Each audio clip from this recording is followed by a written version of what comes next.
Hey everyone, and welcome to another video. Tonight we have 2 hours of horror stories. I hope you all enjoy them. I want to make a deal with all of you. If this video can reach 1,000 likes, my next upload will be an 11-hour video with no mid-roll ads. Okay, fine, you got me.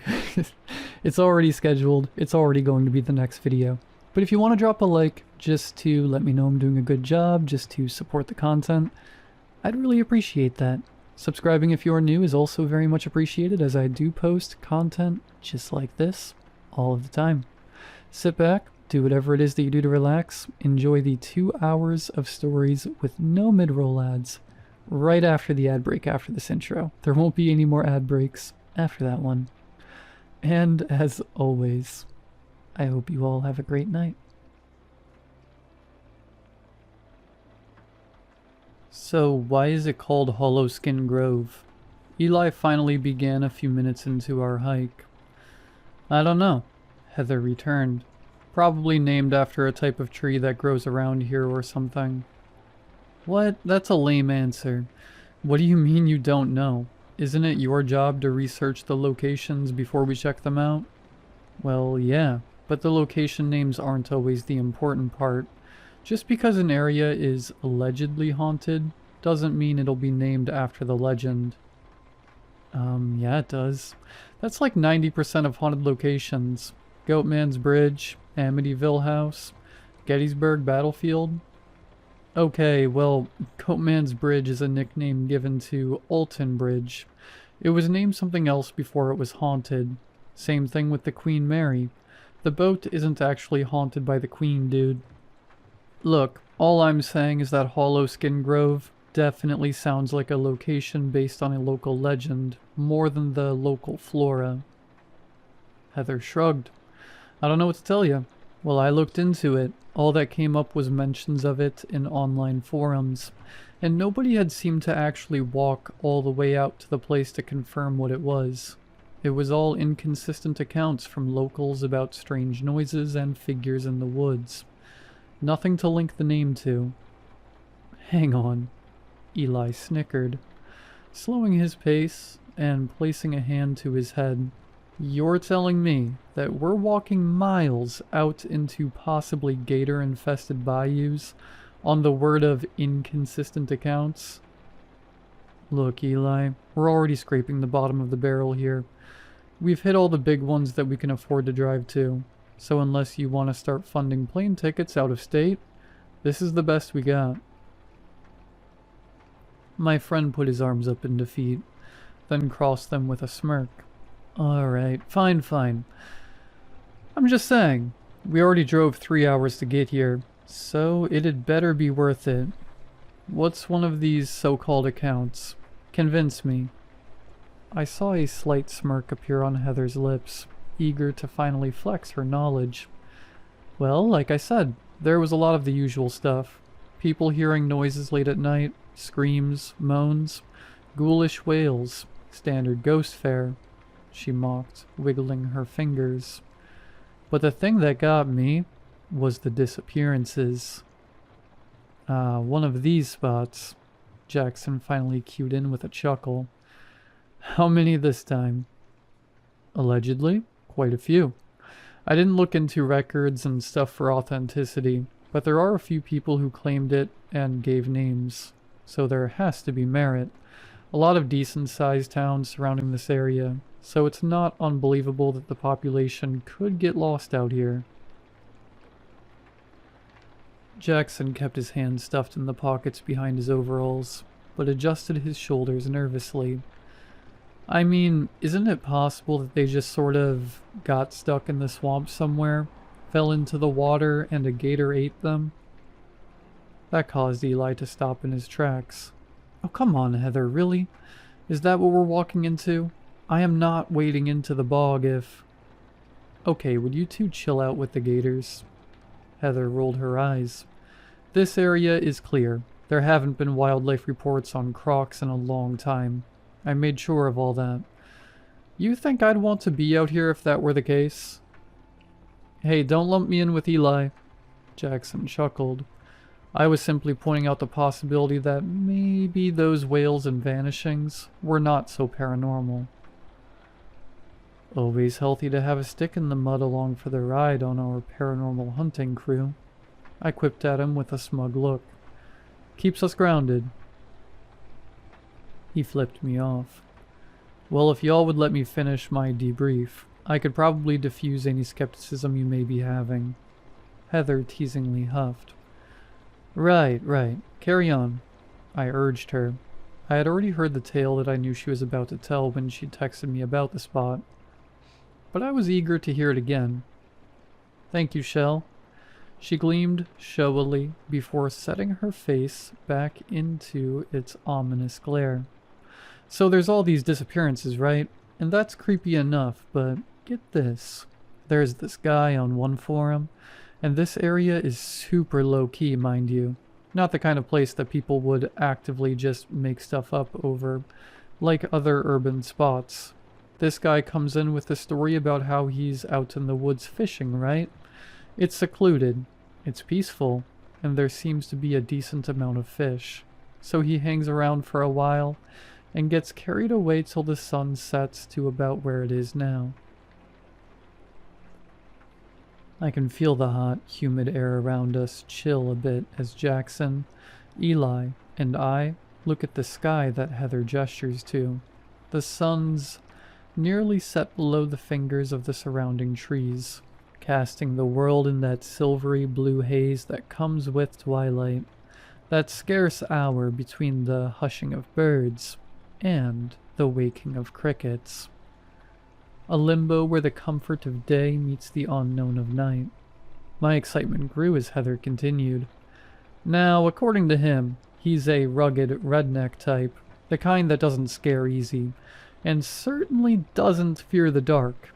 But he says that as the lights start to dim, he starts getting this eerie feeling. The air starts to smell rancid, and not like the usual swamp stench. He said it was pure rot. Dead fish and hot old meat. So he's standing there on the shoreline near the water, starting to get a chill up his spine, and he's finally about to leave, but then he hears a slosh across the way.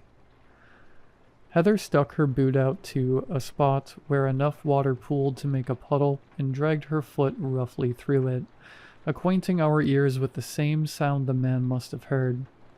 He looks up, and there among the trees of the willows and water oaks that are sticking out of the bayou, he sees this man.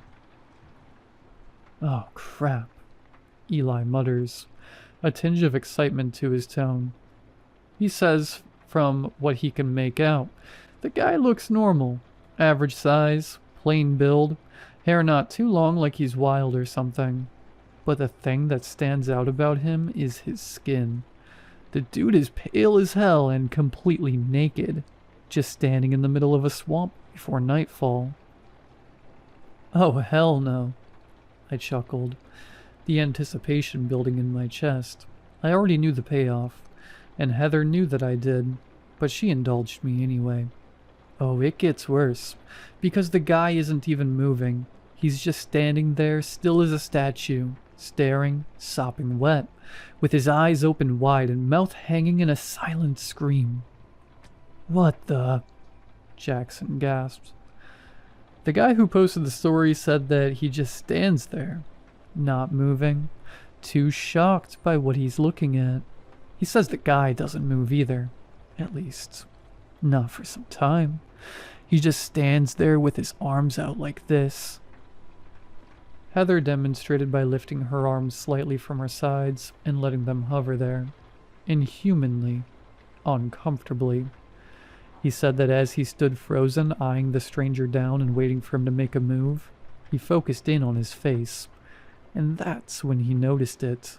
He hadn't seen it before because of the weird lighting in the distance, but the man in the water, his eyes were black like coal, just two dark pools boring deep into him. Heather came to a complete stop in her leading, turning to face us with an expression to mirror the one flickering against the back of our eyes. He said as soon as he noticed it, and the flag finally went off to run. The man out in the swamp crouched down, sinking himself into the water until he disappeared. He said the last thing he saw as he snatched up his rod and ran was bubbles on the surface, slowly gargling toward him. We'd all been so invested in her story that we hadn't even realized we'd reached the end of the walking trail, so all of us jumped a bit as Heather backed up without looking, sloshing into the water of the bayou until it rose to her knees. With an innocent smirk, she said, "Well, come on in. The rest of the way we move by pond." Eli, Jackson, and I all looked at one another, and with varying degrees of confidence, checked our waders, then sloshed in after her. And there it was, with the finale of Heather's masterful storytelling. I felt it. That shiver up my spine, that anxiety in my gut. That sweet, sweet adrenaline of fear that only the unknown could bring. It was the high we all chased. It was the reason we did what we did. A lot of people wouldn't fancy the idea of willingly going somewhere they thought might be haunted, but me? I lived for it. Ever since I was a kid, I was fascinated by ghost stories and urban legends. Things that people couldn't explain or places that's origins were borderline unknown. That's a special rush with the unexplained that you just don't get anywhere else. A nagging itch that begs you to scratch it as you uncover more and more truths. That's what always drove me into places like this. Dark forests and abandoned houses. Places so mysterious and dripping with potential that an entire county could make up cultures built around them. But it's always a double-edged sword. That mystery is great, yeah, but it only takes you so far. Most of the time you get there, and after a few hours, the case is closed. It's all made up. The forest really is just dark, and that's all that it is. And that abandoned house, the detached footsteps you were warned of and ghostly groans tend to just be its old wooden joints creaking and popping. The payoff is never as good as the build-up, and though years of running the same routine had yielded minimal results, it never stopped me from pursuing more, because at the end of the day, the high was worth the hangover. It was fun to explore and freak yourself out with friends for an hour or two, because at least the memories that followed outweighed the letdown of the lack of anything real. I think deep down, though, even though I often told myself that, I truly did one day hope to find a pot of gold at the end of that rainbow. Something real and tangible to show that I wasn't silly for chasing childhood campfire tales. Something truly paranormal to scratch that insatiable itch once and for all, whose mystery I could chase until the end of time. Looking back now, I feel foolish for ever wishing for such a thing, for ever thinking that finding such a horror would bring anything good. Our hike through the water began slow and careful, moving through the murk so as to not slosh any into our overalls. We borrowed the gear from Eli's dad, and aside from wanting to keep dry ourselves, we really didn't want to return it waterlogged. "Shelby, can you pass the GPS?" Heather asked, leaning back. As much as I'd like to pretend I studied the map by heart, we're gonna get turned around fast with all the water. "What's up with all this anyway? I thought you said there was a walking path," Eli asked. "Apparently there is, but the summer rains flood the bayou and brings the levels up. Someone in the forum who came out here said the place is more worth coming like this anyway. Adds to the creep factor." "I hope so," Jason snickered. "This has to be one of the most intensive treks we've done so far." "It'll be worth it, I bet," I chimed in. "I've got a good feeling about this one." I really did. Maybe it was all that prep and extra effort that made it feel more of a grand adventure, but as the sun set lower in the sky and the space between the trees grew from that hazy blue to a dark, foreboding black, my heart thrummed faster. Deeper into the bog we went, further away from civilization, and more into an unknown that so few other people had dared to travel. Us, though? We were going all the way. That was the plan, at least. Where so many other people had chickened out and never made it to the grove itself, we had the intention of getting to the clearing and seeing if we'd really find the mysterious man of the bayou. Solid proof that all our searching wasn't in vain. We were grizzled veterans at this by now, and we weren't going to be deterred. Then again, maybe a grizzled veteran would have turned back. Maybe they would have seen the signs and got out of that swamp as fast as possible. Maybe it was so many years of that nagging itch that drove us deeper into those woods against our better judgment. I didn't start to feel it until the twine. We had been moving around for half an hour, Heather guiding fearlessly in the front. Eli was behind her, then me, then Jackson heading up the rear. We'd flicked our flashlights on now that the swamp had become a dark maze of moss-tangled stumps and algae-ridden pools.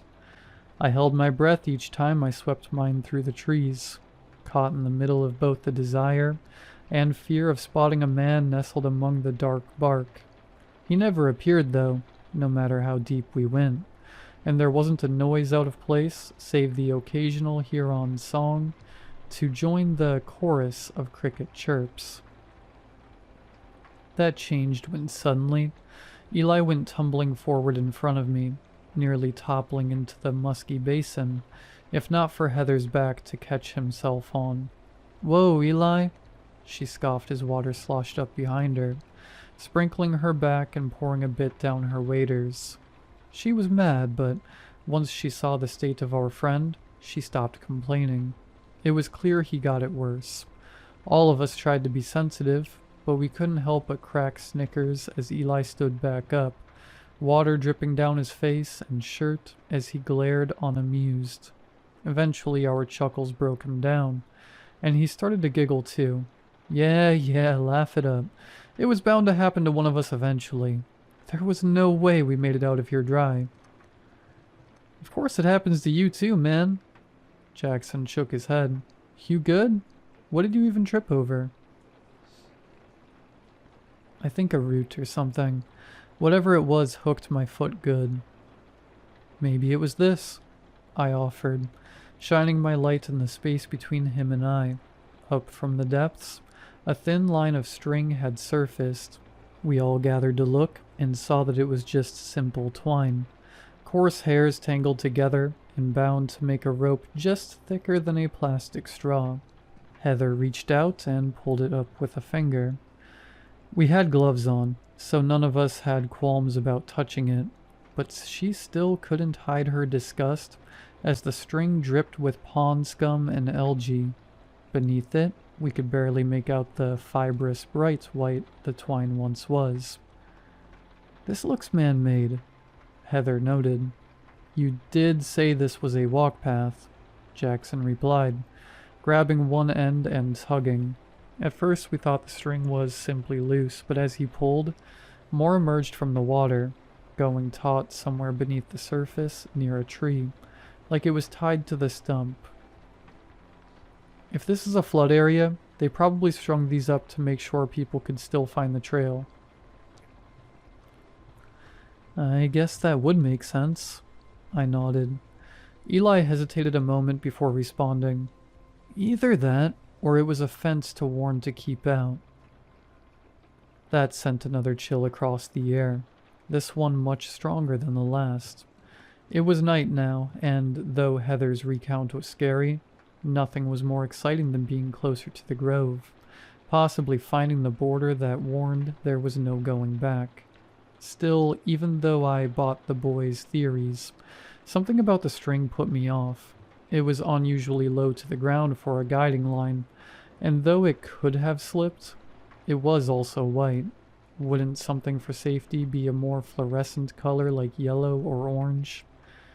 Heather didn't help ease the feeling as she spoke, tugging the coil tight again and tracing it with her eyes between GPS glances.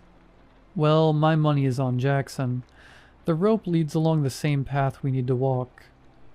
"That's good to know," If we get lost from your terrible navigation, we can use this to get back.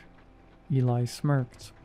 Heather flipped him off before turning forward and continuing on, the rope still in her hand as a railing. Everyone laughed at the interaction and moved on, but I couldn't give more than a courtesy chuckle.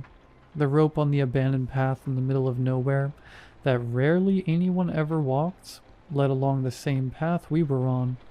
And well, maybe Eli was right about getting back. To me, it felt more like it was beckoning us forward. From that point on, the twine became our new GPS. Before, Heather had to stop now and then to orient us, but with the rope, it was winding onward in the exact path toward Hollow Skin.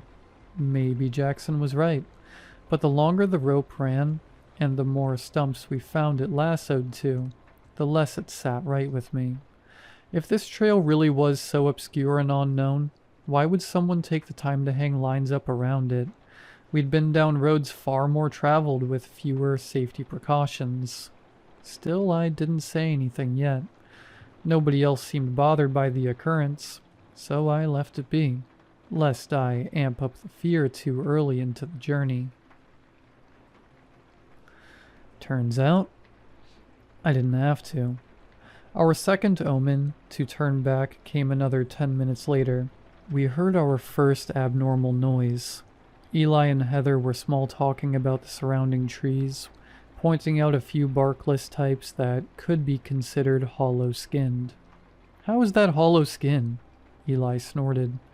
It would have to be a tree with all bark and no trunk, not the other way around. Whatever. People name things weirdly all the time. Why do we call it a driveway when it's where we park? Eli ignored that excuse and looked around. These trees are pretty weird, though.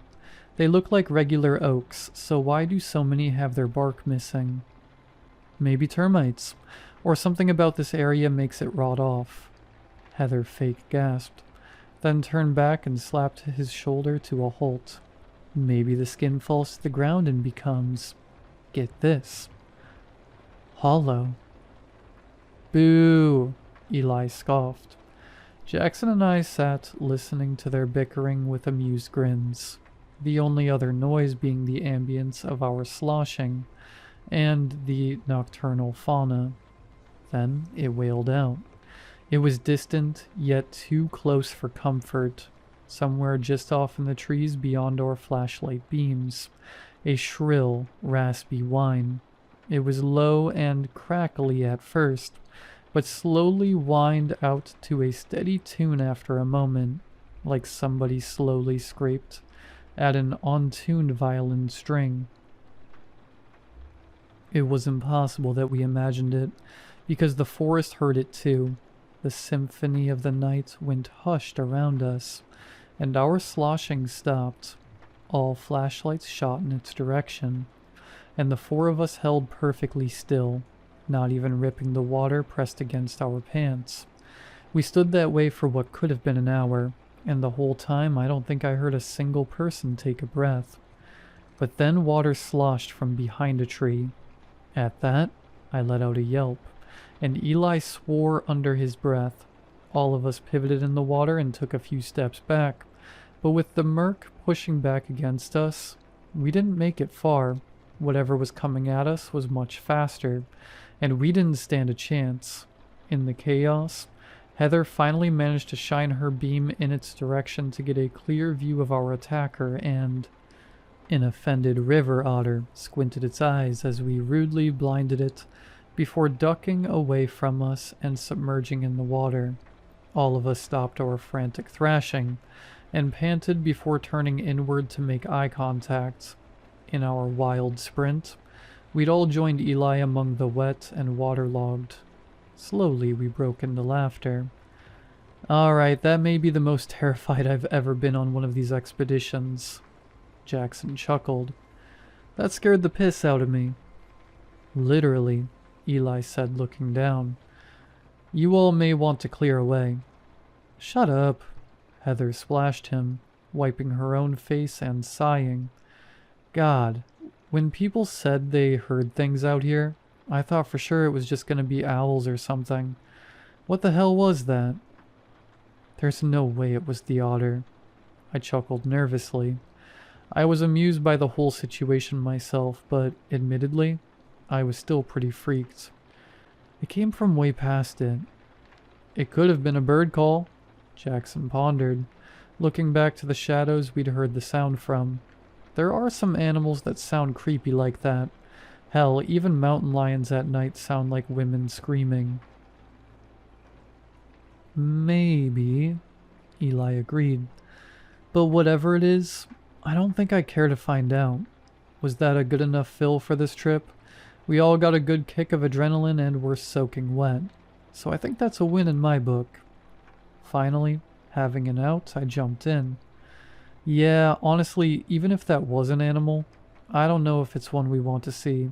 Not if it sounded like that. I think I could chalk that up to ghost-proof and be happy. What? Seriously? Heather scoffed. Guys, we've already hiked for an hour. The glade isn't much further. We may as well go the rest of the way. I thought the whole goal was to do what everyone else couldn't, remember? Eli made a face. Heather, did you not just hear that? There's no way you want to go closer to whatever that was. I was just going along with the animal thing to keep from freaking, but it was not natural. It kind of sounded mechanical, Jackson said. Like an instrument. Okay, and so what? Heather shrugged with a smile, trying not to seem too eager. I thought the whole reason we did these trips was to find the paranormal, and now that we've finally got something truly weird, we just want to run? Well, the real paranormal is a lot freakier than convincing ourselves we heard something, Eli said. Heather kept her face high for a moment, trying her best to still win us over with confidence. But when she saw that nobody was biting, not even me, she broke with a sigh. Well, I'm still going to go. It can't be more than 5 minutes of walking. Sticking the GPS out, she handed it to Eli. He shook his head. Heather, no way. What? I'll be fine. I can just follow the rope back. I'll be right behind you guys by the time you get back to the car. No, nuh-uh. I know what you're doing, Eli threatened. She cocked her head. What am I doing? You know that if you go alone, we're not going to let you. No, seriously. I want you guys to go back to the car. I don't want you to be miserable out here if you're done. I just really want to know what's up with this place. Heather's eyes fell on me as she said that, and suddenly guilt weighed heavy in my stomach. I sensed she was being genuine, so I shouldn't have felt bad if I wanted to leave, but it wasn't that. Heather was ride or die. She'd followed me into some more places than I could count, and all of it was for nothing. Now, here we were with something that actually had potential, something I'd looked for my entire life, and I was running from its literal call to adventure. What kind of friend would I have been if I had made Heather go at it alone? I'll come to. I spoke softly, a smile turning at my lips. Well, I guess we all go then. Jackson jumped in. We aren't just gonna let you two get lost out here. Heather tried to protest. No, guys, seriously. I don't want you to. Yeah, so noble. Thanks for the offer. Come on, ladies. Eli sighed, brushing past us and following the GPS he now held in his hand. Heather turned back at me with a beaming smile, then quickly faced forward, tagging close behind a grinning Eli. I was happy they were smiling in that moment. Jackson and I were too. I think it was the last moment that any of us ever did. As we approached the glade, patches of land once again became visible among the oaks. They were mainly plateaus of mud and shrubs, nothing stable enough to walk on, but it was at least nice to see land again. Eli was leading now since he had the GPS, but the string was still our guide. Its slimy, slick coat gunked our gloves as we tugged along it, shining our beams in every direction to make sure nothing caught us off guard again. As we moved, that squeal on the horizon kept looping in my head like a bad song, making the skin crawl and itch the closer we got to its source. I imagined how much more chilling it would have been to hear it from the distance we now stood, only a few yards from the grove. Ahead, I could see it. The trees got denser a dozen yards ahead, then beyond, opened up into a small pond the size of a neighborhood cul-de-sac. The trees had been ominous with our lights dancing between them, but somehow the open space was even more foreboding. The still, algae-topped water could hide anything below, and with the fisherman's story still fresh in my mind, I kept thinking about that pale, naked man with soulless eyes rising from the depths. Before we reached it, however, there was one more step, one final chance for us to turn around. Protruding from the water a few yards in front of us, our flashlight skimmed across a small island of muck and pond scum, a plot of land just barely gasping above the surrounding flood. The rope led straight onto the platform, but there was no tree that it was tied around this time. Instead, it roped onto something nestled among the shrubs that contrasted the dark muck harshly. As we approached with caution, I tried to make out what it was, but something paused our progress. "Ow!" Eli suddenly blurted. We all hesitated behind him, and our heads popped out of line to see what the holdup was. "You good, man?" Jackson called. "Yeah, there was just a huge thorn caught on the rope that stuck me. Punched straight through my glove." We broke formation and sloshed forward, gathering around to investigate. Eli held his hand beneath the beam of his light until one of us offered our own, to which he plucked out the pale barb that had stuck into his hand. It was a milky white, and straight like a needle. I furrowed my brow, finding the color and shape odd for a thorn bush, then turned to check the spot in the twine that he'd got bit by. "Oh no," I gasped, running my beam along the rope. The whole thing was covered in them. They weren't all as big as the one that got Eli, but beneath the mud and grime that had been coating the string, I finally saw them, tiny little barbs frayed from their binding. At first I thought the twine was just old and tattered, but the closer I looked, the more I noticed it was by design. The quills all furled out in the direction we'd come from, and as I checked my glove, I noticed there were several that had caught the latex, but not been able to puncture. My breaths grew rapid as I hastily plucked them out and threw them away from me. Eli and Jackson turned to see what I saw, then grew worried looks on their faces. Eli tugged loose his glove and looked down at his palm to find that the spot where he'd been pricked was already turning red and inflamed. The three of us were so confused and horrified that we hadn't even noticed that Heather had stayed a few feet away. Before any of us could commentate on the matter, she called out with utter distress in her voice, "Oh my God!" The three of us turned to her, then looked past where she was looking. On the island, the pale objects in the bushes were finally visible. Bones. More specifically, a rib cage. They were far too large to be a human's, but bones were bones nonetheless. Almost in a trance, we all sloshed closer, our collective hearts banging the same dread-filled drum. It was a cow, large and half stuck in the mud. Its legs had sunk beneath the murk as it collapsed onto its side, leaving only its top half exposed. Its neck ran in a jumbled mess of parts to where its skull lay half peering out at us. But all of that was only the parts that we could confidently make out. Because while it was clearly a cow's skeleton, something was horribly wrong with it.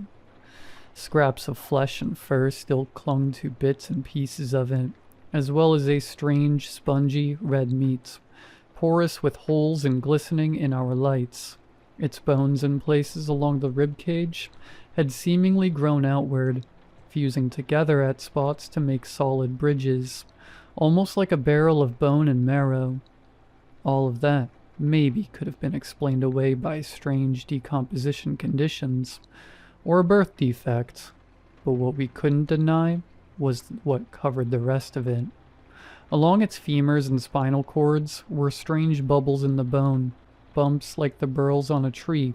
Half its skull was unrecognizable this way, a cloud of strange lumps like its face had boiled into a froth, then hardened. Bubbles was a very intentional word choice, because that's exactly what they were. Certain parts of the bone had cracked and fallen away, showing that the lumps were hollow. It was as if the beast liquefied, then hardened in a matter of moments. None of us had any words, and none of us could move, only stare down at the abhorrent thing glued to the swamp floor beneath our feet. I remember as we all tried to process what we were seeing, I could only muster one single horrifying thought. A body this decayed would have certainly been sunken underneath the water during the flood. That meant it was fresh, and somehow still missing its skin. How did a cow get out here? Heather muttered. Why does it look like that? Jackson tried to bring us back down with logic, his comforting form of denial. Still, the frantic shudder in his breath betrayed his words. It must have been a pasture cow that wandered off from a nearby field. The swamp gases, maybe it messed with its decomposition. Swamp gases? Heather laughed with no humor to her tone.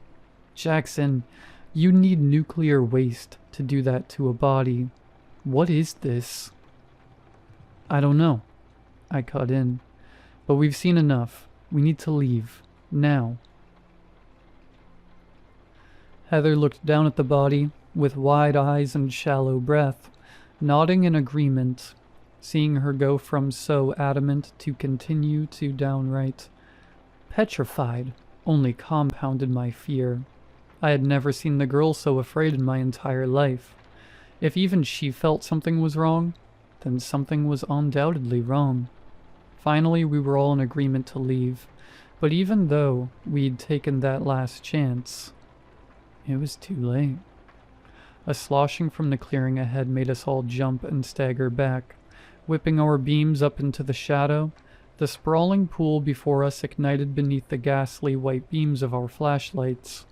And there it emerged, a pale figure wearing no clothes, mouth agape and dark sockets staring holes through us. The man from the story hadn't done the horror justice. Its skin was loose and haggard on its skeleton, like it was nothing more than a cheap rubber suit, and its hair was greasy and foul. Its feet were still hidden below the water, but its fingers were nothing more than limp, dangling flaps that dripped marsh water as it slowly rose from the pond. It wasn't until I noticed the dark spots on various parts of its form that I realized its true nature. Dark spots, like its sockets. They weren't marks or black, soulless eyes. They were holes. Holes in a suit of skin stretched up on some unseen skeleton rising out of the water. Its open mouth and sunken brow suddenly looked less like a haunting wail, and more like a horrified scream frozen in time, a cry for help that never came. As its feet crested the water, those awful, flayed feet that flapped loosely in the night breeze, I saw what was holding it up, a mountain of that spongy red meat soaked in mud and algae, a tangle of white, curved bone winding up and disappearing in its hollow puppet. Pale, worming tendrils waved from the holes in the crimson flesh, not dissimilar to the ones on the rope we'd been holding up, and my stomach turned over in my gut. That wasn't the end, though. In the fraction of a moment that I was able to take all of that in, more bubbles began to froth in the clearing around us. From the water rose even more suits of skin, all with the same desperate, wailing expression gasping at their face. Men, women, animals of every kind that were stretched in abnormal ways, as if whatever was holding them up didn't quite know what to make of their various forms. I prayed that the smaller human suits I saw weren't what I believed them to be. None of us screamed or made a sound. We just turned to run. The water had never felt thicker as we splashed into it, making a break back the way we'd come. I turned over my shoulder, horrified that I might see the figures gliding through the swamp after us, but instead I saw something worse. Eli wasn't moving. He was still perched on the island, staring vacantly off into the bog. I could see by his posture that he wasn't sharing the same fear that we were. In fact, he looked almost calm. "Eli, let's move," I shouted, my voice breaking with utter terror. Still, it scared me more that he didn't move. He didn't even flinch. I knew then and there that something was wrong. Whatever was in that water had him already, and it was too late. Still, I began charging back. We couldn't leave him. Not here. Not with these things. My boots sloshed out of the water back onto the mud just in time to see the full horror set before me. Dozens of bodies, conglomerated together. Flies flocking and buzzing in and out of their holes, like some sick sort of hive. Then, in the middle of them, one last body bubbled up. It wasn't human this time, nor animal. It was pure, incomprehensible flesh, a mountain of soaking meat filled with excited white worms that squirmed and danced in the hot swamp air. Spines and large ribs stuck out from its serpentine mass. That stiffness had been stolen. They seemed to shift and writhe beneath my flashlight like tentacles, snapping straight at random and releasing harsh clacks. From its center spread large blankets of red tissue, almost like petals on a flower, and they too seemed to jitter and vibrate in the air like it was alive. Its head was nowhere at all, just a large gaping pit, plunging into a darkness of its body, a darkness that several pale ropes ran into. The string that we'd been following went taut, and from the water arose even more, running off into the woods in every direction. I felt mad looking at the creature, my brain hardly fathoming that something so horrifying might exist. Unable to bear it any longer, I reached out for Eli's hand. "Eli, please, let go." My palm gripped around his hand, the one that had been pricked with the thorn, and my body went numb as it crumbled in my grasp. The skin wadded in on itself, like I was grabbing a latex glove filled with water, and inside I could feel hard bits floating around like chunks in a stew. Bile would have risen to my throat if it could, my swirling brain unable to take any more. But I was shocked numb as Eli turned back to me, his face vacant and blank, and his eyes pouring blood. Behind him, the vile flower of flesh and bone released a sound from its pit that vibrated my teeth and made my head pound, a sound like a coarse violin string being scraped. Eli turned back to it, as if in a trance, then began moving closer into the water, his skin sagging as he went. I could barely move as tears streamed down my cheeks, the image of my friend sinking below the murk etching into my memory for the rest of my days. A harsh yank from my right brought me back down to reality, and I turned to see Heather tugging me along, her own face slick with tears and snot. She called out to me, but I couldn't hear her. The world had gone silent. Still, her expression demanded loudly without sound, and my body followed it instinctively. Run. So we did. I don't know how long or how fast, but we simply ran. Eli had the GPS, which meant we had no clue which way we were going, but it didn't matter. So long as it was away from that thing at the heart of the glade, it didn't matter. My legs had been aching from the miles of water we'd already pushed through, but they were in a whole new pain as they pumped to their absolute limit, It felt like running in a dream, that slow, painful slosh away from something out to tear us limb from limb. Even if the thing wasn't giving a proper chase, which none of us dared to look back and check, there was still the ropes. Each spear of our legs into the water was a heart-pounding gamble. Each push forward was filled with dread that we might feel the prickly tongues of the living flesh catch our guts and turn us into the same living soup that it had to Eli. His name hurt to think.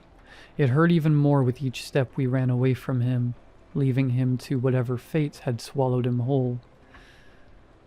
I don't remember when I blacked out, or for how long, but when I woke up, it was to a flurry of family, doctors, and police. Apparently the three of us had been found collapsed on the side of a road near the swamp's edge, covered in blood and rambling incoherently. None of us remembered this, too exhausted to even think past that point. Once we were checked over and released from medical care, it was straight to the police. They asked us what had happened and where Eli was, but we didn't have a good answer for them. There was none to either question. We tried to tell the truth. We knew how it sounded and we knew how they would react, but it was worth a shot. The concerned looks and skeptical glances between the officers told us all we needed to know. There was one thing I noticed, however, a look on the sheriff's face when I brought up the name Hollow Skin Grove. It was recognition. It was a small flicker of fear. As quickly as I noticed it, however, the man smoothed it away to never return. Still, as I talked, I could sense it behind his gaze, something deeper than skepticism. Whether my insight was correct or not, it didn't matter. Our story was never entertained, and in the end, the whole thing was ruled as group mania, a hallucination induced by a collective panic we'd gotten while lost in the swamp. And Eli? Searches were conducted over the next few weeks, but of course a body was never found. Not that I believe in the efforts that were claimed to have been made. When his parents kept pushing that they search until at least a corpse turned up, the police finally released an official statement. An alligator. A rogue gator had migrated north and found its way into the country, settling in the swamp and yanking unsuspecting hikers into the murk. They were convincing about it too. Even hauled the corpse of a gator they must have shot down south, up and paraded it out of the forest to back their story. I like to think that Eli would have found it all funny if he were still here. He ended up being right about the crocs all along. He's not here though, and of course, none of us are laughing. Jackson hasn't been able to get out of bed for the last few months. I'm pretty much the same. Heather blames herself for what happened. Of course, how could she not? Still, I don't fault her too much. Even if it was her who urged us to keep going, we had no idea what was sleeping in those waters, what horror was lying beneath the pond. We do now, though. We know far too much. I suppose that's why I'm writing this, because unlike the others, we did what we had set out to do.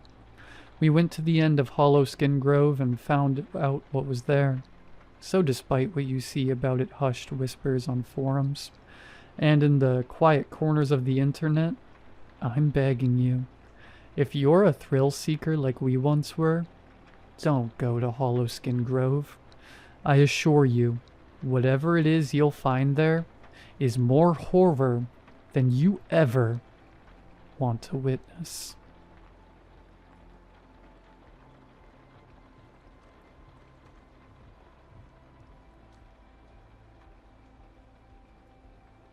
The thing about Ryan was that he never committed to anything scary. Horror movies were out, roller coasters were out.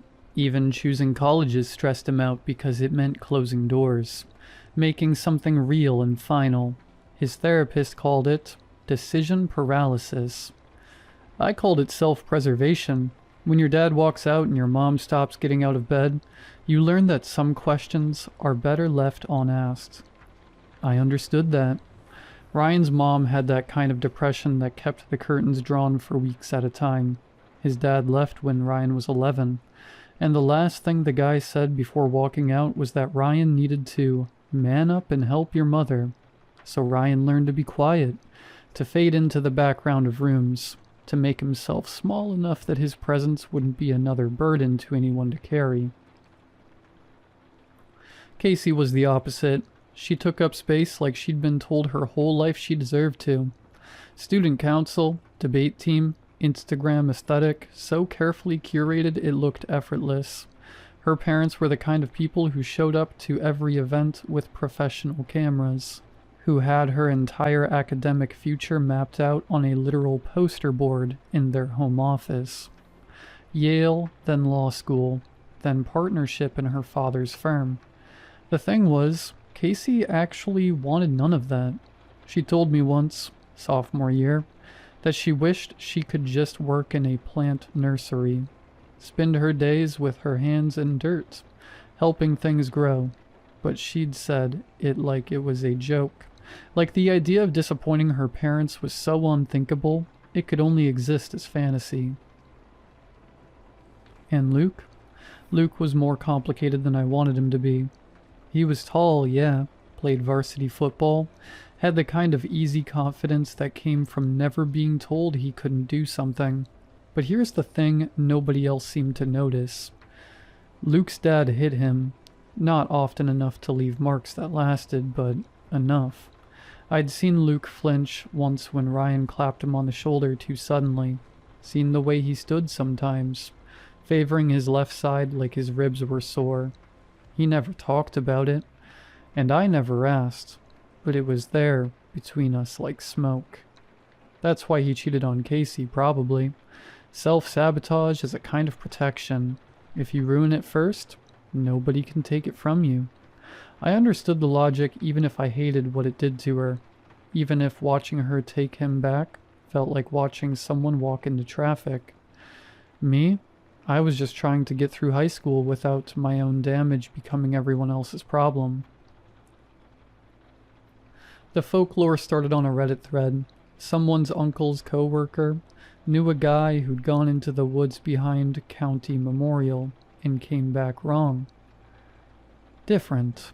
Kept talking about prices and payments and how everything costs something. 3 weeks later, he drove his truck into the lake with his whole family inside. It's BS, Ryan had said when Casey had first brought it up, but his fingers were already drumming that nervous pattern on his knee. The one that meant he was thinking about it too hard, letting it get under his skin. Probably, Casey said. She was scrolling through satellite images of the hospital on her phone, zooming in on the forest that pressed against its southern edge. But wouldn't it be cool to check out? Just the hospital, I mean. Urban exploration? The hospital had been abandoned since 2003. County Memorial, built in the 40s. Shut down after some Medicare fraud thing bankrupted the board. 6 stories of brick and broken windows, wrapped in chain link and covered in the kind of graffiti that suggested people came out here specifically to be forgotten. The forest beyond it was old-growth pine, dense enough that hikers got lost every few years. Search parties, helicopters, the whole production. Sometimes they found the bodies. We were standing by Casey's locker between 3rd and 4th period when she pitched the idea. Ryan looked like he wanted to crawl into the ventilation system. I was trying to figure out how to say no without sounding as scared as I felt when Luke appeared.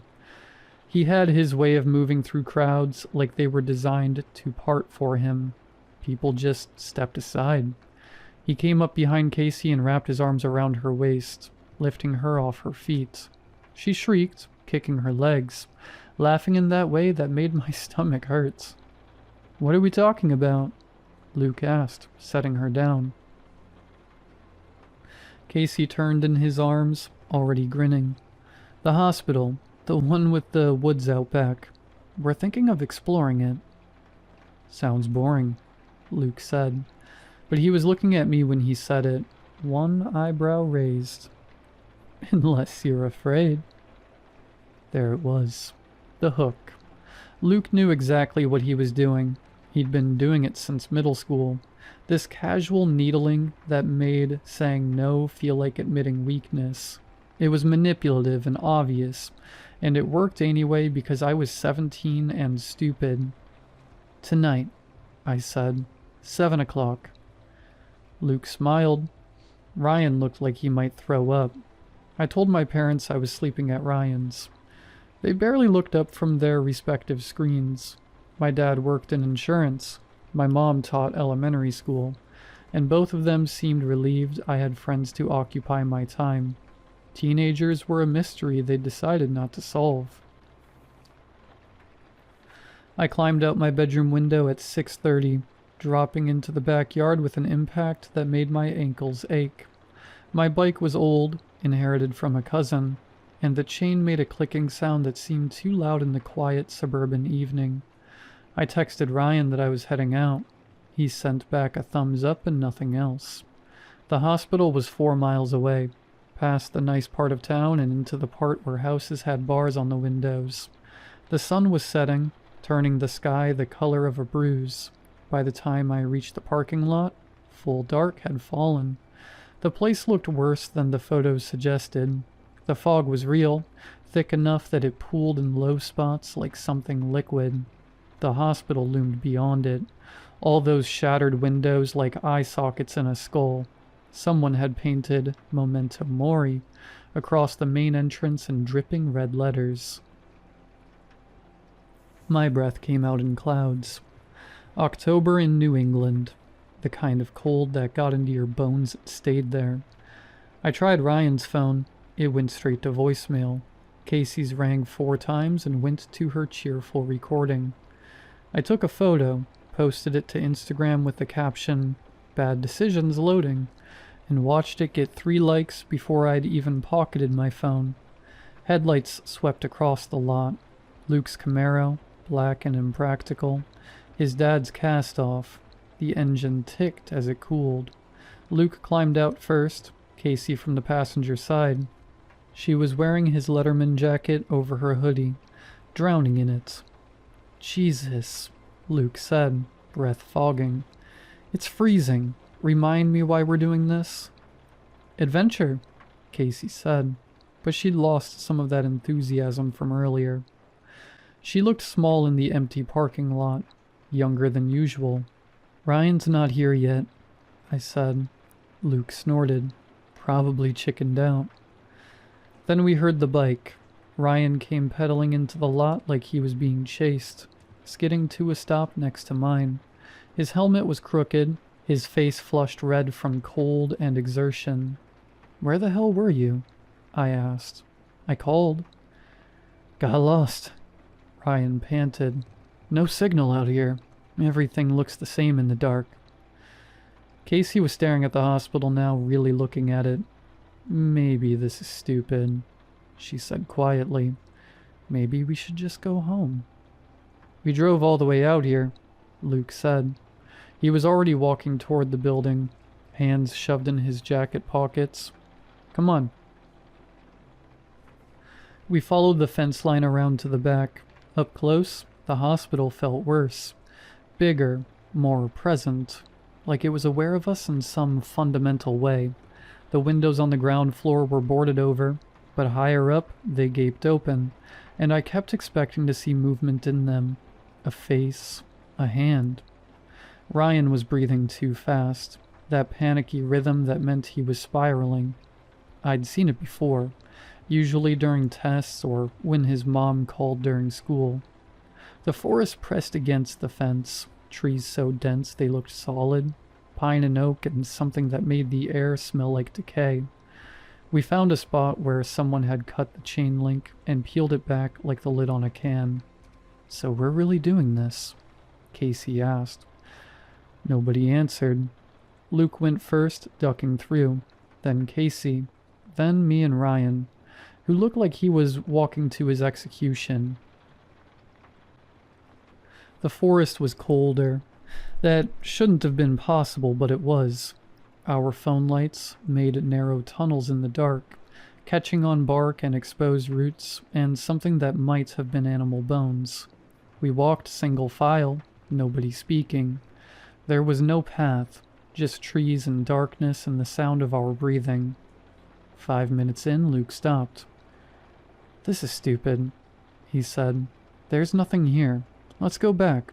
Check out the hospital instead." "Yeah," Casey said quickly. "The hospital. Better idea."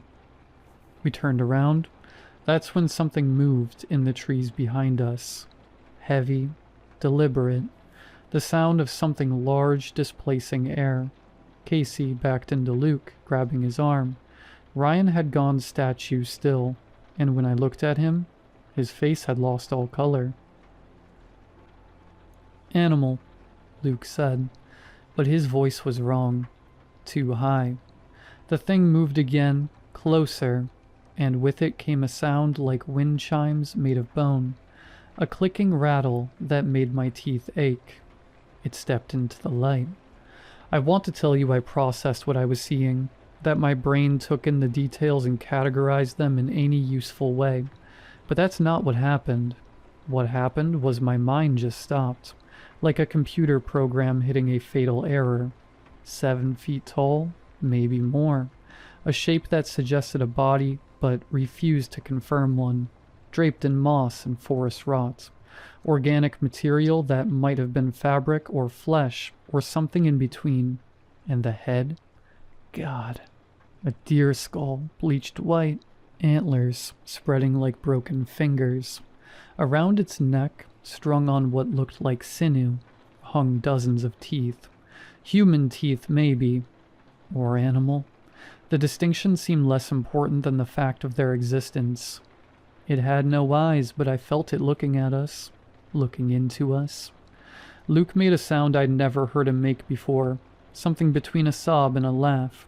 The thing's jaw opened, not like a jaw should, but hinging wrong, too wide, and when it spoke, the voice came from everywhere and nowhere, from inside my skull and from the ground and from the air itself. "You come to wish." The words scraped like rusted metal dragging across bone. "All of you must wish." Casey was crying. I could hear it, small hitching sobs behind me, but I couldn't turn to look at her. Couldn't stop staring at the creature, at the way it seemed to shift and settle like it wasn't quite solid, wasn't quite real. The skull twitched toward Ryan. Ryan opened his mouth, closed it. His hands were shaking so badly, I could see it even in the bad light. "Wish," the creature said, and its voice got louder, resonant, shaking the trees. "Wish now." "I wish..." Ryan started, then stopped. His voice was barely a whisper. "I wish to know if God is real." I don't know what I expected. Maybe nothing. Maybe for the thing to laugh or vanish or tell us we were all idiots playing with urban legends. But that's not what happened. The creature convulsed. Its body, that shapeless mass, began twitching violently, and the deer skull lurched sideways at an angle that made my stomach turn. The bone necklace rattled in the opposite direction, spinning, and the sound it made was like grinding vertebrae. Ryan screamed. Not a shout or a yell, a scream, the kind that carries agony and terror in equal measure. That sounds like someone being unmade at the molecular level. His hands shot to his head, fingers clawing at his skull, and then I saw it happen. His head was collapsing inward. The bones of his skull were folding like paper, caving in on themselves, and his face. Ryan's face, the one I'd known since we were 12, was disappearing into the void it left behind. The skin went slack and then concave, and the scream cut off into something wet and horrible, and then into nothing at all. He hit the ground. Casey's scream replaced his, raw and primal. Luke grabbed her arm hard enough to bruise. "Run," he said. We ran. I crashed through a low-hanging branch that whipped across my face, bark scraping my cheek raw. My phone was in my hand. light jerking wildly, turning the forest into a strobe nightmare of trees and shadows and nothing that made sense. Behind us, I could hear it, that rattling, bone on bone, getting closer. Casey was sobbing as she ran, these gasping, hitching breaths between footfalls. Luke was ahead of her, pulling her by the wrist, and I was behind them both, and I couldn't stop thinking about Ryan, about the way his face had just collapsed, folded in on itself like wet cardboard. My foot caught on a root and I went down hard, phone flying from my hand. The impact knocked the air from my lungs. I scrabbled in the dirt, fingers finding leaves and moss, and something that felt horribly like bone before my hand closed around the phone. The light was facing back the way we'd come. The creature was there.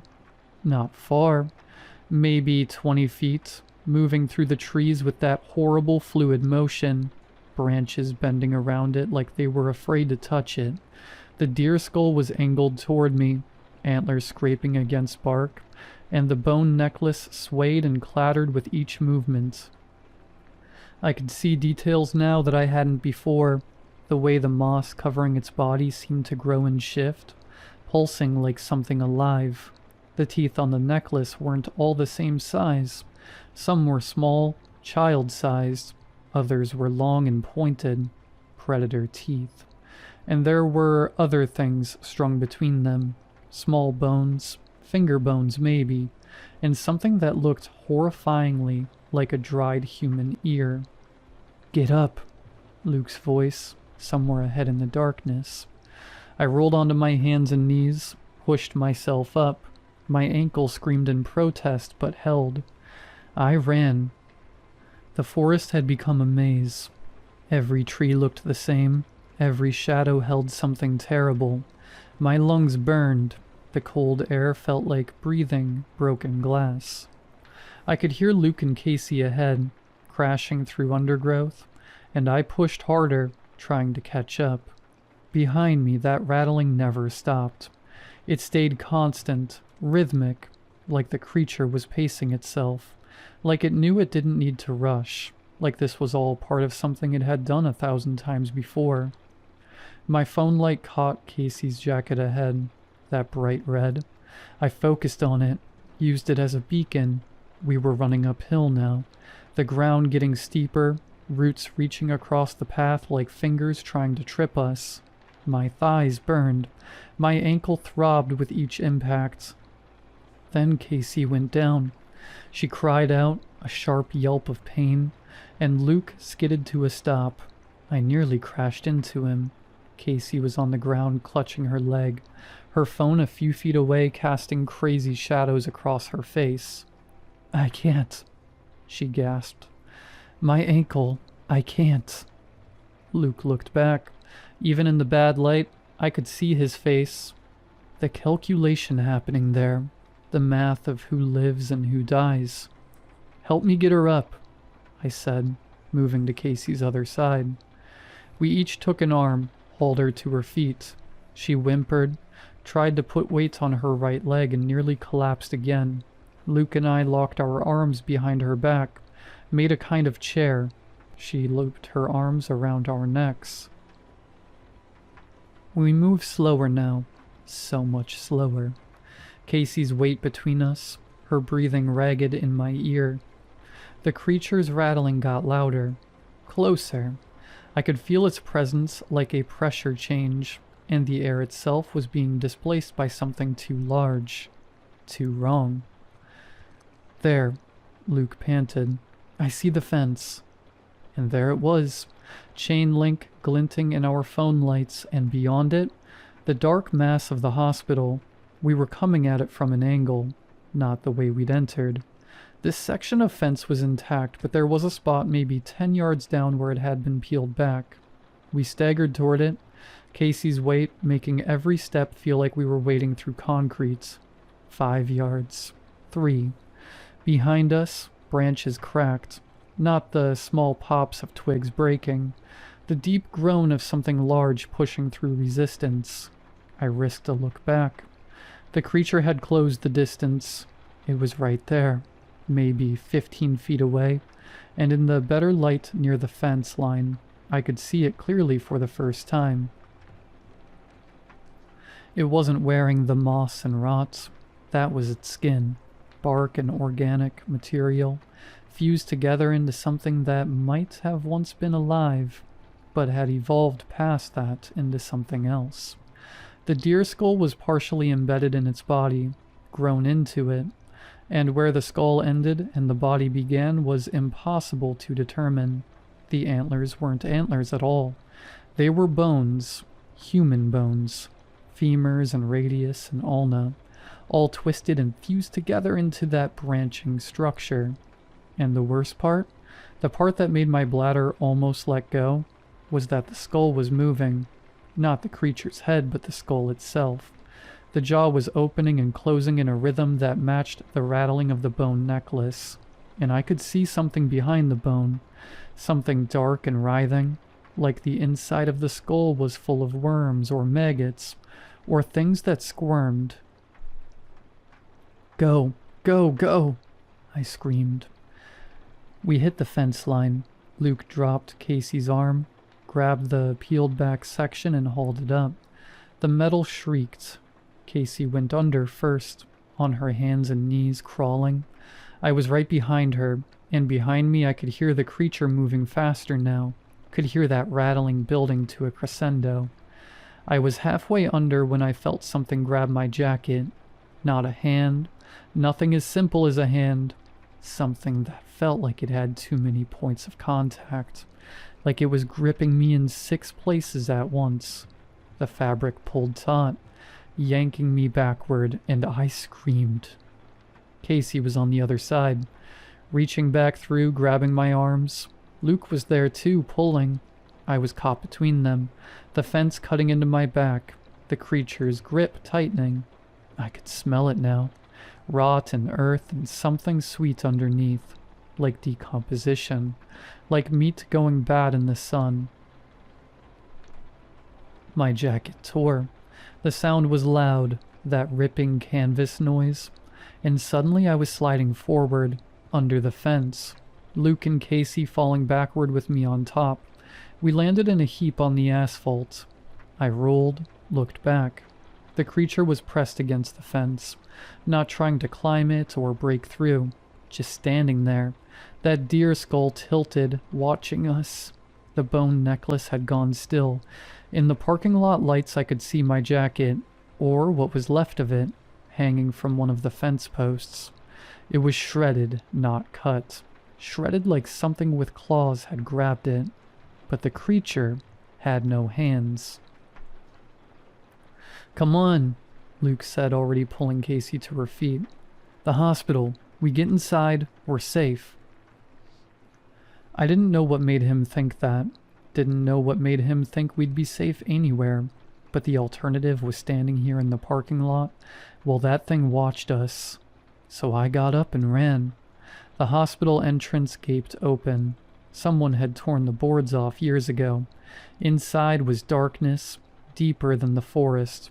And that smell, mold and decay and stale air that hadn't moved in decades. Our phones lit the way, catching on debris. A wheelchair rusted, one wheel missing. Medical charts scattered across the floor. Patient names still visible. An IV stand lying on its side. We moved into the lobby, a wide open space with a reception desk that had been stripped of anything valuable. The floor was tile, broken in places, and our footsteps echoed wrong, too loud, like the building was paying attention. "We can't stay here," Casey said. She was limping badly, putting almost no weight on her right leg. "It'll come in. It'll find us." "Then we go up," Luke said, gesturing to a stairwell on the far side of the lobby. "Get to the 2nd floor. Find a room we can barricade." "Or we go straight through," I said, pointing to a hallway that led deeper into the building. "Find the other side. Get back to the parking lot. Get to the car." Luke looked at Casey, then at me. I saw the decision forming. saw the exact moment he chose. "Through is faster," he said, already moving toward the hallway. We followed, Casey between us again, hobbling, trying to keep up. The hallway was narrower than the lobby, doors lining both sides. Most were closed, some hung open, revealing rooms full of stripped beds and broken equipment. Our phone lights made everything worse, turning shadows into threats, making every corner a potential ambush. We passed a nurse's station. The desk was overturned, papers everywhere, and something had made a nest in the corner. I couldn't tell what. Blankets and trash and something else. Something organic that I didn't want to look at too closely. Then we heard it behind us. That rattling. Inside the building now. In the lobby. The sound echoed off the walls, distorted, making it impossible to tell exactly where it was coming from. But it was close. Getting closer. "Faster," Luke hissed. Casey was crying again, quiet sobs that she was trying to muffle. We were moving as fast as we could, but her ankle was bad, really bad, and each step was agony for her. I could feel it in the way she gripped my shoulder, nails digging in through my shirt. The hallway branched. Luke took the left corridor without hesitating. We followed. This hallway was darker somehow, fewer windows, and the air felt thicker, harder to breathe, like the building's decay had concentrated here. Behind us, the rattling got louder. I risked a look back and saw nothing but darkness and the pathetic throw of our phone lights, but I could feel it. That presence, that wrongness. "There," Luke said, pointing ahead. A door, different from the others, metal instead of wood, with a small window set at eye level. Emergency exit, maybe. A way out. We stumbled toward it, Casey whimpering with each step, and Luke hit it at full speed. It didn't budge. He slammed into it, bounced back, tried the handle. Locked. He threw his shoulder against it again and again, and the door rattled in its frame but held. The rattling was louder now, so loud it seemed to come from the walls themselves. I turned, putting myself between Casey and the direction we'd come, and my phone light caught movement at the end of the hallway. The creature was there. It had to hunch to fit in the corridor, that deer skull scraping the ceiling tiles, bits of acoustic foam raining down as it moved, and the sound of its passage was wrong, wet and grinding, like meat being forced through a space too small. "Luke," I said, and my voice was surprisingly steady. "We need to move. The door's locked." "Then we find another door." Luke grabbed Casey's arm and pulled her away from the exit. We ran back the way we'd come, but the creature was blocking that path now, so we took the first door we came to. It opened into a patient room, and we slammed it shut behind us. The room was small. A single bed stripped to the frame, a window with bars on it, glass long gone, letting in cold air and the smell of the forest, a small bathroom in the corner, door hanging off one hinge. "We're trapped," Casey said. She'd given up trying to stop crying. Tears tracked down her face, catching in our phone lights. "We're trapped and it's going to kill us." "There has to be another way out," I said, moving to the window. The bars were solid, old but not rusted enough to break. I shook them away. They didn't move. Behind us in the hallway the rattling had stopped. The silence was worse, so much worse, because silence meant it was listening, hunting, planning. Luke was at the door, ear pressed against it, trying to hear movement. His hand was on the handle, knuckles white. "I don't hear anything," he whispered. "That doesn't mean it's not there," Casey said. We waited, seconds that felt like hours. My heart was beating so hard I could feel it in my throat, in my temples. The cold air from the window made me shiver. Or maybe that was just fear. Probably fear. Then something scraped against the door. Not a knock, a long, drawn-out scrape, like bone on metal. The door shuddered. Luke jumped back, nearly dropping his phone. The scraping came again, lower this time, then higher, like the thing was testing the door, learning its dimensions. The handle started to turn. Luke grabbed it, tried to hold it, but the force on the other side was immense. The handle turned despite his grip, despite him throwing his weight against it, and the door began to open. "Help me!" Luke screamed. I ran to the door, adding my weight. Casey was there too, her bad ankle forgotten.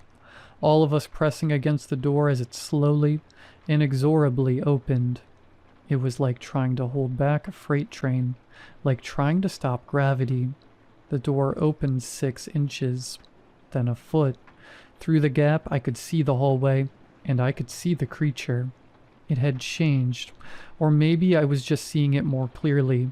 The deer skull was at ground level now, and I realized the creature didn't have a fixed orientation. It could move in any direction, could reorient itself however it needed.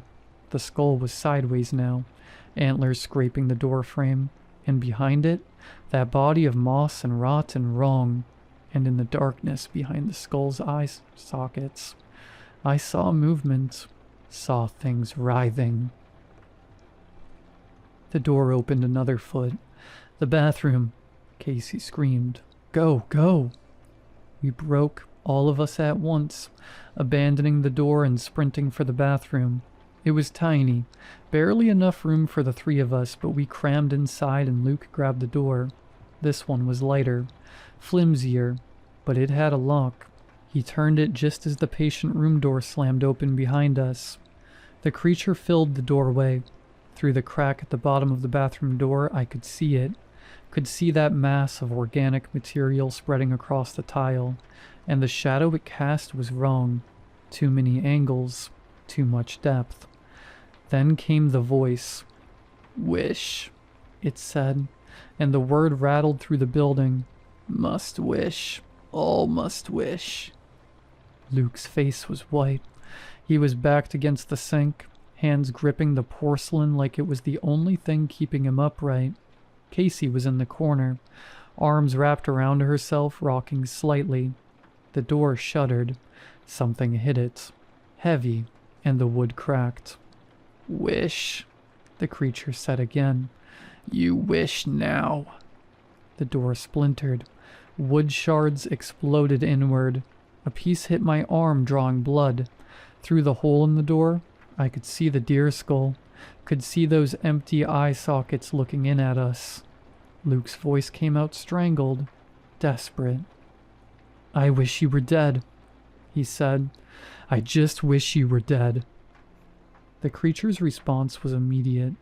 The deer skull snapped back, and that rattling started again, frenzied, and Luke's hands flew to his back. He screamed. Not like Ryan. Different. This was a scream of confusion more than pain, at least at first. Then the pain came. I watched his body arch backward, watched his shirt collapse inward like something was being pulled out from underneath. And I understood.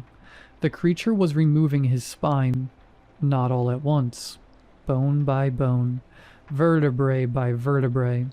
I could see them going, could see the shirt fabric cave where each bone disappeared.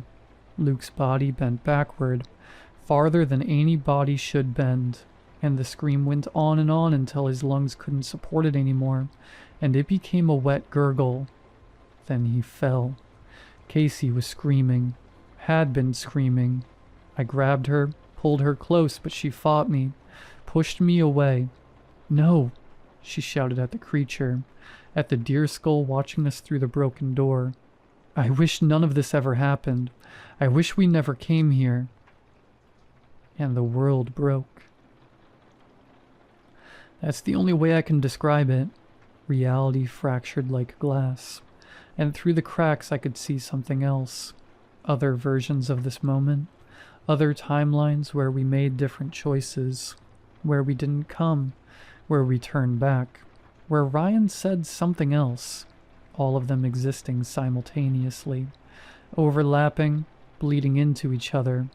The buzzing started in my skull, building and building until I thought my head would explode. The bathroom walls rippled like water. Casey was there and then not there, and then there again, flickering like a broken film strip. The creature's rattling became a roar, became everything, became the only sound in existence. I fell or flew or both. Time inverted, collapsed, expanded. I saw Ryan's face caving in again, but backward. Saw it inflate like a balloon. Saw Luke's spine returning, then disappearing again. Saw Casey running, screaming, laughing all at the same time.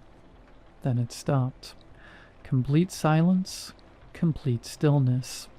I was on my back, staring up at nothing. No, not nothing. Stars. I was staring at stars. My hands were on asphalt, cold and rough. I sat up slowly, carefully, like any sudden movement might shatter whatever fragile reality had formed around me. I was in the parking lot. Not near it, in it, lying next to Luke's Camaro. The driver's side door hung open.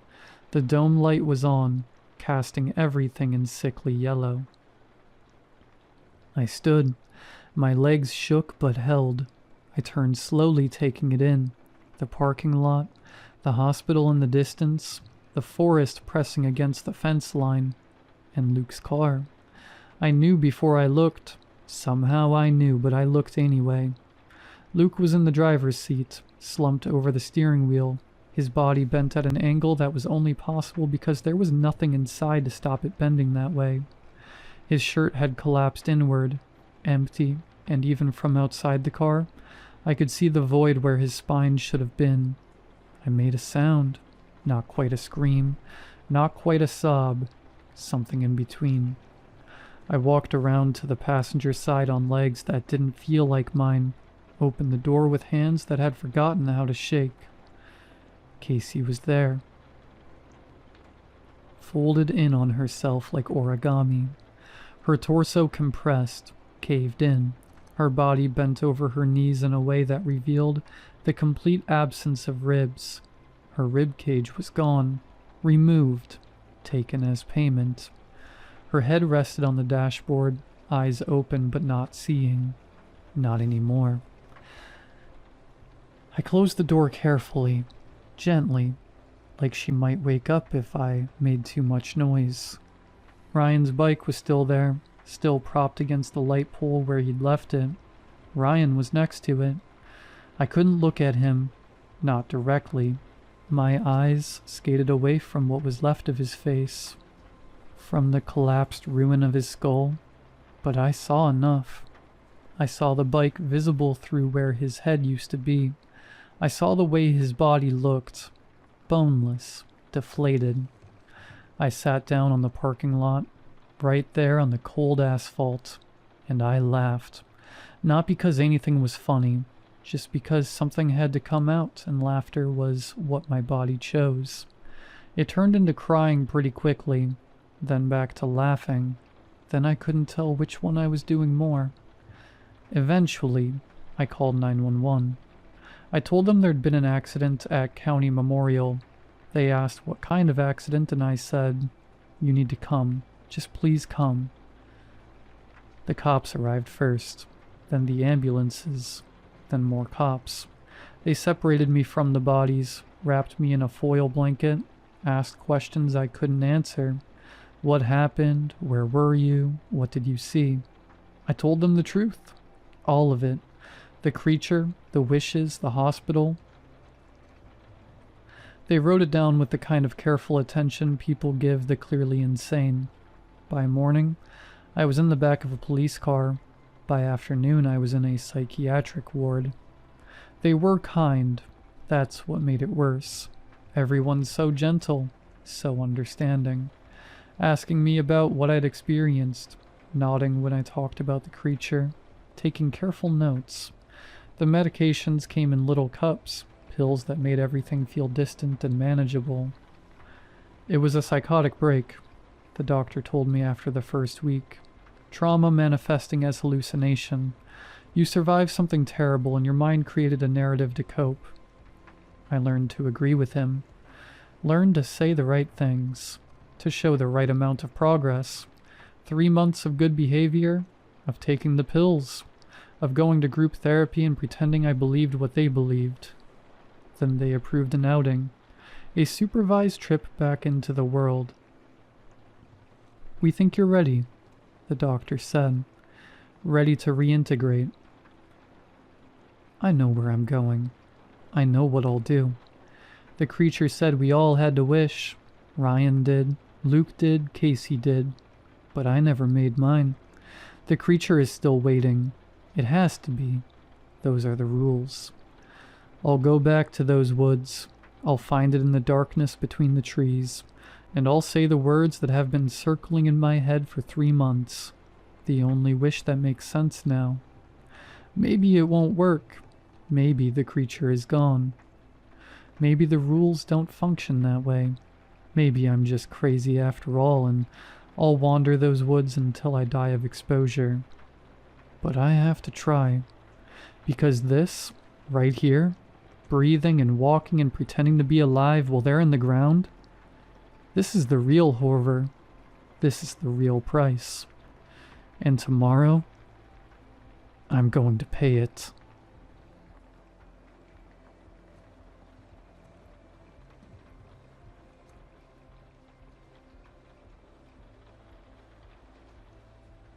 My aunt was a strange person in many normal ways. She wasn't eccentric per se, but had specific ways of living her life that obtained a unique focus. Diana lived her whole life alone in the well-kept home, isolated in the woods, from which she drove exactly 21.5 miles to an elder care home where she worked. She was also completely and utterly obsessed with death. I know it's normal to think about death. For most of my early adulthood, I had a near obsessive fixation on it myself.